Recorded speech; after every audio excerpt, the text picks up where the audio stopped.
Well a very good night. अरे भैया, अब आप सब दिन भर सो रहे हो तो गुड नाइट ही तो बोलेंगे। गुड मॉर्निंग का क्या मतलब है?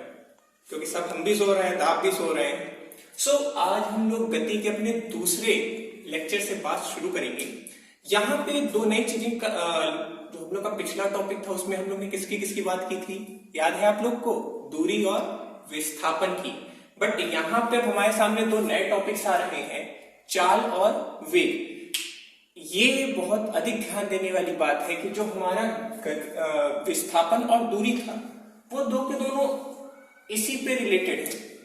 यहाँ पे हम लोग के चाल में दूरी आएगा, वेग में विस्थापन आएगा। तो सबसे पहले हम गति पे फोकस चाल पे फोकस करते हैं। चाल के बारे में क्या कहते हैं? चाल की परिभाषा क्या है कि कोई भी वस्तु है, मान लीजिए कोई वस्तु है, ये मान लीजिए कोई एक वस्तु है, वो यहां से यहां तक आती है। तो जो वस्तु है मान लीजिए यहां ए से बी तक आई, तो ए से जब बी तक वो आई तो कुछ उसने दूरी तय की, जो दूरी हम उसको मान लेते हैं एस, और एक समय अंतराल में तय किया, उसे हम मान लेते हैं टी।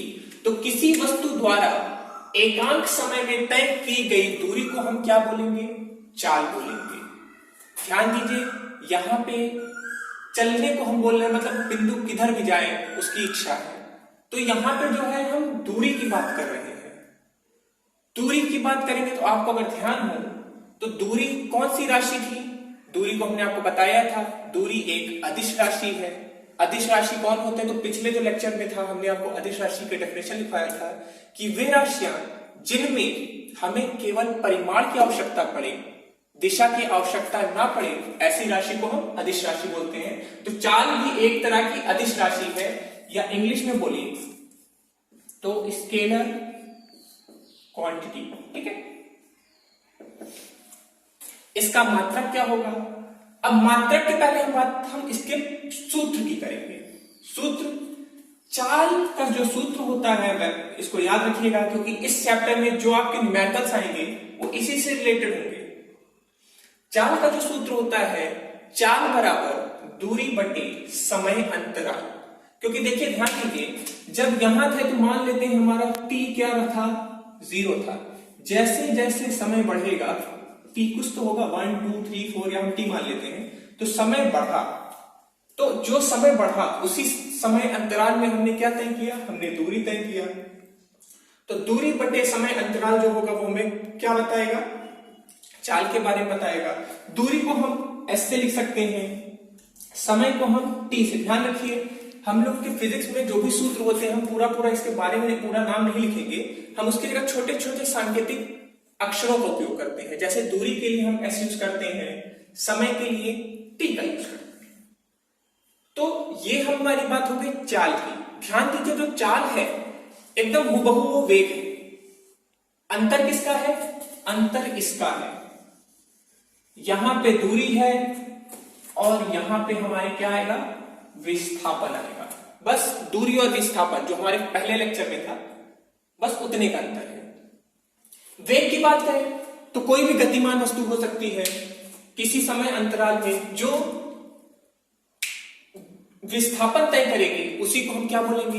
वेग बोलेंगे। ध्यान दीजिए, ये और ये दोनों एक ही तरह की चीजें हैं। अंतर बस इतना है कि यहां पे हम दूरी की बात करेंगे और यहां पे हम विस्थापन की बात करेंगे। आगे की बात करते हैं तो ध्यान दीजिए, पिछले चैप्टर में याद करेंगे, वेग किससे मिलकर बना है?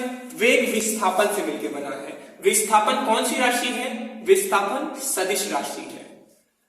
दूरी कौन सी राशि है? दूरी अदिश राशि है। ध्यान दीजिए, यहां पे ये जो सदिश राशि है या वेग जो है, इसको परिमाण की आवश्यकता पड़ेगी। परिमाण और दिशा लिख दे रहे हैं। इन राशियों को, जो हमारी सदिश राशियां होती हैं, उनको परिमाण और दिशा दोनों की आवश्यकता पड़ती है। और अदिश की बात करें तो अदिश जो होता है इसको केवल और केवल परिमाण की आवश्यकता पड़ती है, दिशा की कोई भी आवश्यकता नहीं पड़ती है। आगे हम बात करें सूत्र की, मात्रा की बात एकदम अंत में करेंगे, सूत्र की पहले हम बात करेंगे।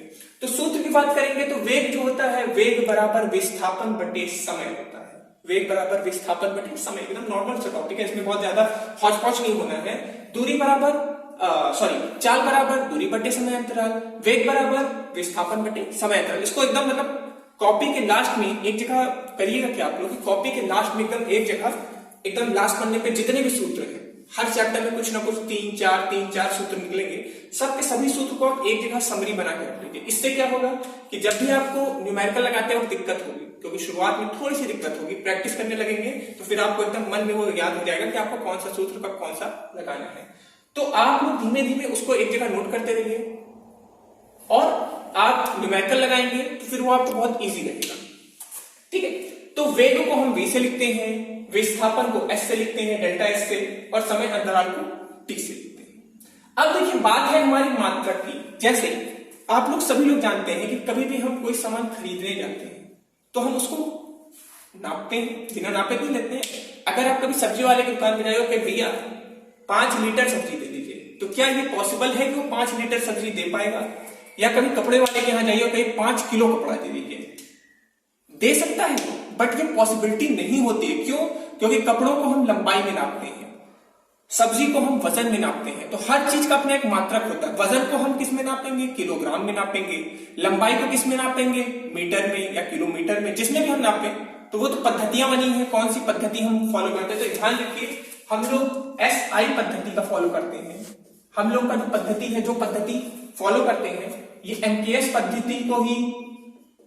अब MKS पद्धति क्या है? M मतलब मीटर, K मतलब किलोग्राम, S मतलब सेकेंड। मतलब इसी पद्धति को कुछ दिन बाद चेंज करके नाम दे दिया गया SI पद्धति, और SI पद्धति पे ही हम जितने भी मात्रक के नाम होते हैं उनको हम बनाते हैं।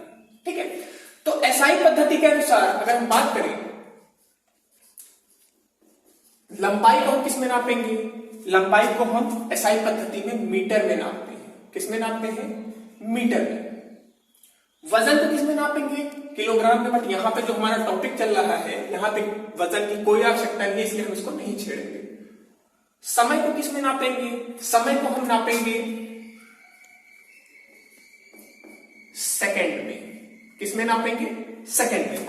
तो विस्थापन किस में हो गया? मीटर में हो गया। समय किस में हो गया? समय अंतराल किस में हो गया? सेकंड में। तो मीटर पर सेकंड। यहां पे भी देखिए वही चीज होगा। दूरी को किस में नापेंगे? मीटर में नापेंगे। समय को किस में नापेंगे? सेकंड में नापेंगे। तो ये हमारा नॉर्मल सा लेक्चर था, चाल वेग। फिर से एक बार हल्का सा रिवाइज कर लेते हैं, एक बार समरी बना लीजिए मन में कि कोई भी वस्तु चल रही है, अगर वो किसी समय अंतराल में दूरी तय करेगी तो वो हमारा चाल हो जाएगा। किसी समय अंतराल में वो अगर विस्थापन तय करेगी तो वो हमारा वेग हो जाएगा। तो बस ये छोटा सा चीज है, इन सूत्रों को याद कर लीजिएगा। नेक्स्ट लेक्चर, आइए हम लोग का लेक्चर अब हम लोग यहीं पे फिनिश करेंगे। नेक्स्ट लेक्चर जो हम लोग का होगा उसमें हम त्वरण की बात करेंगे, त्वरण क्या होता है। ठीक है, चलिए, थैंक यू।